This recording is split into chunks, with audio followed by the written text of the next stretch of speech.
ወይስ ምን ታስበው ነው የሚለውን ስላልገባኝ ነው። ዞሮ ዞሮ እኔ የተወሰነውን ኦፊሻሊ በነገራችን ላይ በመንግስት ሚዲያ የተዘገቡ ናቸው።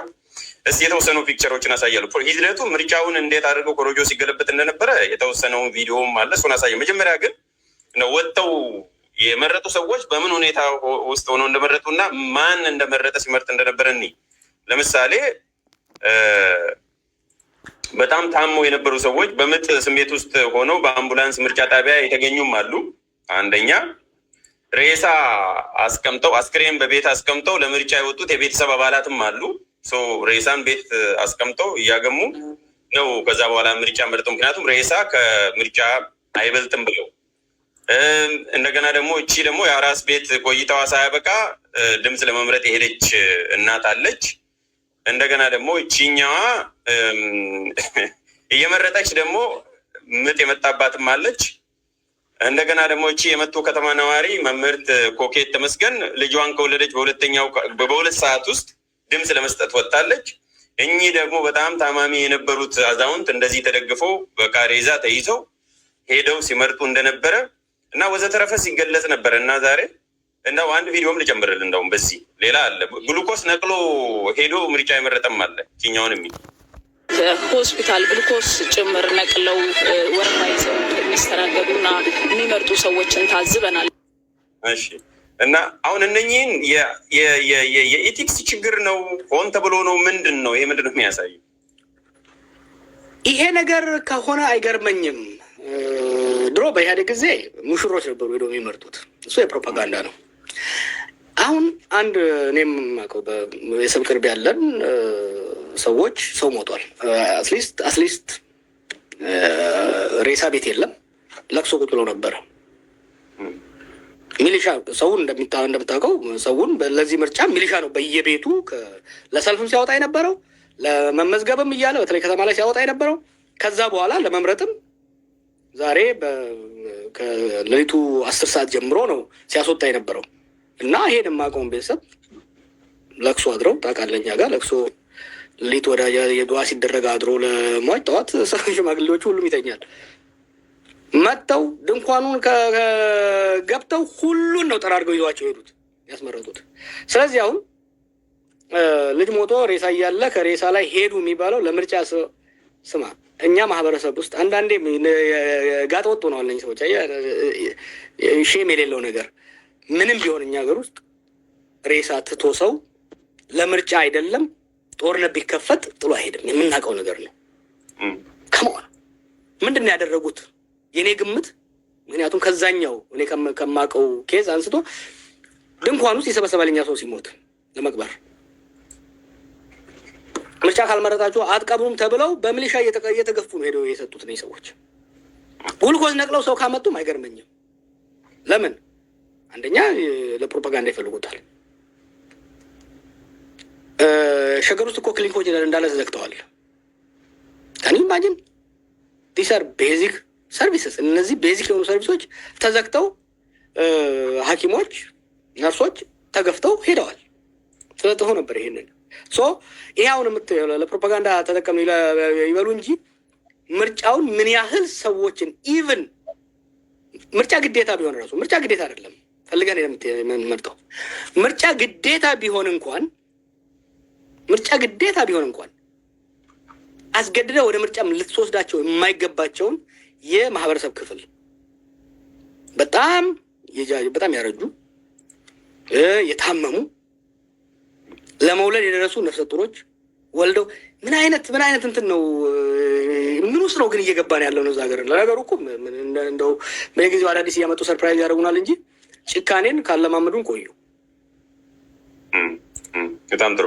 እሺ ወደ ሂደቱም እስቲ በዛው እንሂድ። የተወሰኑ ቪዲዮዎችንም አንተ ስታጋራም ነበር፣ እኔ ጋርም የደረሱ መረጃዎችም አሉ። እየቀላቀልን እንሄዳለን ከሂደቶቹ። አንድ ደግሞ በጣም ፌመስ የሆነች ሴትዮ አለች፣ ሀሊሞ ትላንትና ተመርጣ አድራለች። እቺ ሀሊሞ በሶማሌ ክልል። እስቲ የተወሰነውን አንድ ሁለቱም ቪዲዮ እናሳይና ከዛ እኔም ደግሞ ሌሎች የደረሱኝ መረጃዎችም አሉ፣ እሱን ጨምርበታል። ቪዲዮውን እንሂድ።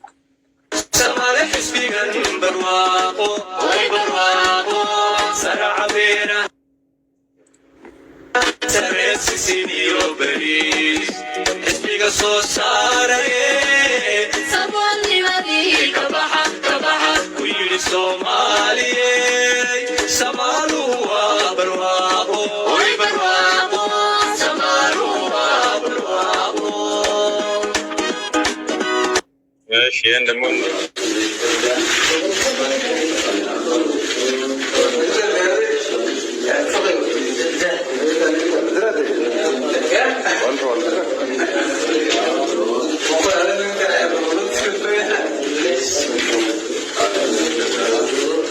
እንግዲህ ይህንን ሳይ እኔ ጀዋር ሰዎቹ ላፊሶ የሚበሉ እንጂ የምርጫ ካርድ የሚቆጥሩ ወይም የሚያስተባብሩ አይመስልም። እና ሌላም ተመሳሳይ ነገር በኔጋም በዚህ በጽሁፍ የደረሱም በቪዲዮም በኦዲዮም የደረሱ አሉ ሲልኩልን የነበረው እና ይህን እንደ ማሳያ ለመጠቀም ያህል ነው። ራስ ሼር ስላደረግ ፌስቡክ ላይ ምንድን ነው ይሄ? ምን እያደረጉ ነው? መቼ ነው ይሄ? ትላንት ማታ ነው። ምን እኔ የሶማሌ ክልሉ ገርሞኛል። ግን ኦሮሚያ ላይ ትላንትና ትእዛዝ፣ በኦሮሚያና አማራ ክልል ላይ ትእዛዝ መጥቶ ነበረ። ትእዛዙ ምንድን ነው? ፋኖና ኦኤልኤ የምርጫ ቀኑን ለመረበሽ ስለሆነ ሳይረብሹ ዛሬው ማታ ምርጫውን አጠናቁ የሚል ትእዛዝ ከላይ ወርዶ ነበረ። ትላንትና ትላንት ወዲያ ሪፖርት ሳደርግ ነበረ። ስትሬንጅ የሆነ ነገር አክቲቪቲ መጣ። ይሄ ምንድን ነው? የሰዎች የተመዘገቡበትን ካርድ በየቤቱ እየሄደ ሚሊሻ ካርዳቸውን ሲሰበስብ ነበር። ካርዳቸውን ምንድን ነው ሲባል አማጽያኑ መጥተው ሊነጥቋችሁ ስለሆነ ካርዳችሁን በጥበቃ ስር እንድናውልላችሁ ተብሎ ካርድ እንዳለ ተሰብስቦ እንደነዚህ አይነት ቤቶች ውስጥ መጣ።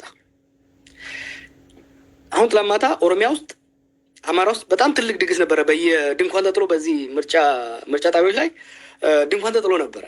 ከብት ታርዶ በርጫ ቀርቦ ጠላ ቀርቦ ፏ ተብሎ ሲሰራ ነበረ እና ትላንት በዚህ ሰዓት አካባቢ ላይ መልዕክት አገኝ ጀመረ። ምንድን ነው የሚለው? እኛ እኮ ምርጫውን አጠናቀነዋል፣ አሁን ጨርሰን እየወጣን ነው። ምን ነው የጨረሳችሁት? አይ ድምፁን እኮ አሁን አስገብተነው ኮረጆ ውስጥ ከተነው ጨርሰናል፣ ማርክ አድርገነው ጨርሰነዋል፣ ነገ መቁጠር ብቻ ነው እንጂ ይሄኛውን ጨርሰነዋል አሉኝ። እዛ በፌስቡክ ላይ ሄጄ እንደ አንዳንድ ቦታ ላይ ምርጫው አልቋል የተባለው ስል ሁሉም እኛ ጋር እና ኦሮሚያ ውስጥ ማታ ነው ያለቀው ምርጫ። ባይዘወይ የቢሾፍቱም ቪዲዮ አለ። አንዳንድ የሰዎችን ድምፅ ምስል ምናምን እንትን ለማድረግ በደንብ ለማየት ፈልጌ ነው ያቆየሁት እንጂ ከቢሾፍቱ መጥቷል፣ ከሸገር ከተሞች መጥቷል፣ ከአሰላ መጥቷል፣ ከጭሮ መጥቷል፣ ከአምቦ መጥቷል። ኤቭሪዌር ነው። ይሄ ኦልሬዲ ፐብሊክሊ ስለለጠፉት ነው ደፍሬ ይሄኛውን የለጠፍኩት። ሰዎችን ማንነት ሀይድ ስለማድረግ ስላለብኝ ነው፣ ጊዜ ስላልነበረን ነው እንጂ ትላንት ማታ ነው አብዛኛው ቦታ ላይ የድምፅ የመክተቱ ስራ ትላንት ማታ ነው ያለቀው። ምናልባት አዲስ አበባ ላይ ብዙ ሰው ላያደርጉት ይችላሉ። ከዛ ውጭ ግን በአብዛኛው ቦታ ላይ ምርጫው ኤክስኪውዝ የተሰጣቸው እንደ ምክንያት የቀረበው ጠላት ነገ ቀኑን በሙሉ ድባቅ ሊመታ ስለሆነ ዛሬውኑ የኮሮጆ መክተቱን ዛሬውኑ ጨርሰን የጠላትን ሴራ እናክሽፍ የሚል በከፍተኛ ደረጃ ተሰርቶበት ትላንት ማታ ያለቀው እና ይሄ ሶማሌ ክልል ላይ የምናየው ምንድነው እያደረጉ ያሉት? ካርድ ተሰበሰበ። መጀመሪያ ካርድ ምርጫ ቦርድ በደረሰበት አካባቢ ላይ ካርድ ሰው ተገዶም ተወዶም ቢሆን ካርድ ሰጠ። ሌላ ቦታ ደግሞ ስሞች የሞተ ሰው እንደውም ልጆች ሲቀልዱ እኔ ድሙጋ ላይ በእኔ ስምም ካርድ ወጥቷል እየተባለ ነው ያለው እና እንደውም አንዱ በሶስት ነው የወጣው አለ በእኔ ስም ጃዋር ሲራጅ መሐመድ፣ ሲራጅ ጃዋር መሐመድ፣ መሐመድ ጃዋር ሲራጅ እያለ እንደዚህ ስሞችን እያደረገ ነው የወጣው። እንዲህ አይነት ስራ ነው የሰሩት። ካርዱ ተዘጋጅቷል። ካርዱን ሰበሰቡት እና አስቀመጡት። ማታ ማርክ እያደረጉ ለሚፈልጉ ፓርቲ ማርክ እያደረጉ መራጋችን ለብልጽግና ብቻ አይደለም ማርክ ያደረጉት እንዲያሸንፉ ኦልሬዲ ስምምነት የደረሰባቸው ተቃዋሚ እንዲሁም ገለልተኛ ካንዲዴቶቹ ለእነሱም ተሰርቶላቸዋል ማለት ነው እና በአብዛኛው ምርጫው ትላንት ማታ በዚህ መልኩ ነው ያለቀው። የሶማሌ ክልል ብቻ ሳይሆን አማራና ኦሮሚያ፣ በእርግጠኝነት መናገር የምችለው አማራና ኦሮሚያ ላይ ምርጫው በዚህ መልኩ ነው የተሰራው። የሚገርም ምርጫ ነው በእውነቱ። ይህንን ምርጫ ጀዋር ከ2013 ያው በኢትዮጵያ ወይም ደግሞ ከምርጫ 2021 ጋር ከባለፈው ምርጫ ጋር ስታወዳድር ራሱ እንዳው ከኬንያ ጋርም አይደለም ግድም ከኬንያ ጋር ነው ስታወዳድር የነበረው እና ከኬንያ ጋር ማወዳደር ራሱ ጦር ነው ማለትም ግፍ ነው። እስቲ የኢትዮጵያ ምርጫ ከኢትዮጵያ ጋር እናወዳድር እና በዚሁ መንግስት ስር የ2021 እና የ2026 ወይም ምርጫ 2018 እና ምርጫ 2013 እናወዳድር። በዛው ስታንዳርድ ራሱ ስታየው የዘንድሮ ምርጫ ምን ይመስላል? አንድ እርማት ማድረግ ያስፈልጋል። ሰባተኛው ምርጫ ይባላል። ሰባተኛው ምርጫ ከኢህአዴግ ዘመን ከቆጠር ነው። በንጉሱ ዘመን እኮ ምርጫዎች ነበሩ። አክቹዋሊ በጣም ፉክክር የነበረባቸው ምርጫዎች የሆኑ ሪስትሪክሽኖች ቢኖሩም መድሎች ብዙ ጊዜ የሚሳተፉት የምድር ባሉት አባለፋ ይሄ የፊውዳል ክላሱ ምናምን ቢሆንም በእነሱ መካከል ፉክክር ነበር። ኖቢሊቲው ነው በብዛት የሚወዳደረው። ግን የኤርትራ ተሰርዞ ሁሉ ነበረ እኮ የኤርትራ ምርጫ ተደርጎ የሀገረ ገዢው ተሸንፎ እኮ ድጋሜ ምርጫ ተደርጎ ሁሉ ነበረ። በዛ ደረጃ በጃ ነው በተወሰነ ደረጃ ግን እስቲ እናውርደው ከፉክክሩ እናውርደውና ቴክኒካሊ ካየ ነው ግን 4 ካልናቸው መስመርቶች እጩዎች በየቦታው ደርሰው መመዝገብ መቻላቸው፣ የምርጫ ቦርድ በየቦታው ሄዶ መመዝገብ መቻሉ፣ ህዝቡ በየቦታው መመዝገብ መቻሉ፣ 4ኛው ደግሞ ኦብዘርቨር ታዛቢ በየቦታው መገኘት መቻሉ በቴክኒካል ደረጃ ካየ ነው የንጉሱ ዘመን ምርጫ ከዛሬው ምርጫ በጣም ይበልጣል።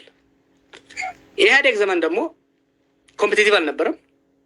ምርጫ ይሰረቅ ነበረ፣ ተቃዋሚ ይታፈን ነበረ። ምንም ጥያቄ የለውም። መጥፎ የተባለው የኢህአዴግ ዘመን ምርጫ የትኛው ነው? መጨረሻ ይሄ በኃይለማርያም ዘመን የነበረው ነው። 99.9 ምናምን ያሸንፉበት ማለት ነው። እስከ እያንዳንዱ ቀበሌ ድረስ ሰው ተመዝግቧል። አልተመዘገበ የሚል ሰው ይምጣ። መሳተፍ የቻሉት ተቃዋሚዎች ስማቸውን በየቦታው ማስገባት ችለዋል፣ አልተከለከሉም።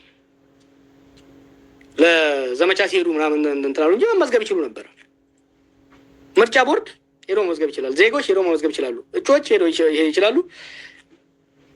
ኦብዘርቨሮች አትሊስት የምርጫው ቀን ወይ ይባረራሉ ወይ ይደለላሉ እንጂ ታዛቢዎች ማለት ነው በየቦታው አትሊስት ተቃዋሚ በነበረበት ቦታ መድረስ ችለው ነበር። የ2021ን እስር ቤት ስለነበር በደንብ አልተከታተልኩትም። በደንብ ያልተከታተልኩት ላይ ቃሌን መስጠት አልፈልግም።